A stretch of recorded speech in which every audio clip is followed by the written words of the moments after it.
রবীন্দ্র জয়ন্তী উদযাপন কাখর্দা নারায়ণ চন্দ্র প্রাথমিক বিদ্যালয়ের গর্বিত আয়োজনে আজ ৯ই মে ২০২৫ কাখর্দা নারায়ণ চন্দ্র প্রাথমিক বিদ্যালয়ে পালিত হল বিশ্বকবি রবীন্দ্রনাথ ঠাকুরের ১৬৫তম জন্মবার্ষিকী।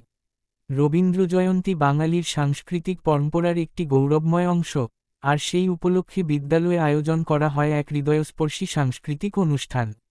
অনুষ্ঠানে অংশগ্রহণ করে বিদ্যালয়ের ১৩৩ জন ছাত্রছাত্রী।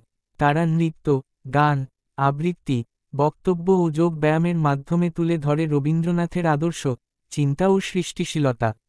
এসো হে বৈশাখ গানের পরিবেশনা অনুষ্ঠানের মূল আকর্ষণ হয়ে ওঠে, যা নতুন উদ্দীপনায় দর্শকদের মন ভরিয়ে তোলে।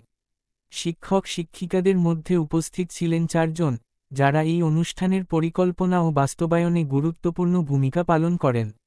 অভিভাবকদের স্বতঃস্ফূর্ত অংশগ্রহণও ছিল চোখে পড়ার মতো।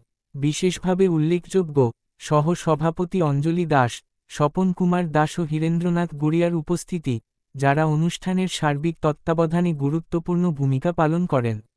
এই অনুষ্ঠান শুধু একটি সাংস্কৃতিক আয়োজন নয়, বরং শিক্ষার্থীদের মধ্যে বাঙালি সংস্কৃতির প্রতি ভালোবাসা ও শ্রদ্ধা জাগিয়ে তোলার এক মহৎ প্রয়াস। শিশুদের সৃজনশীলতা বিকাশের জন্য এমন আয়োজনের গুরুত্ব অপরিসীম।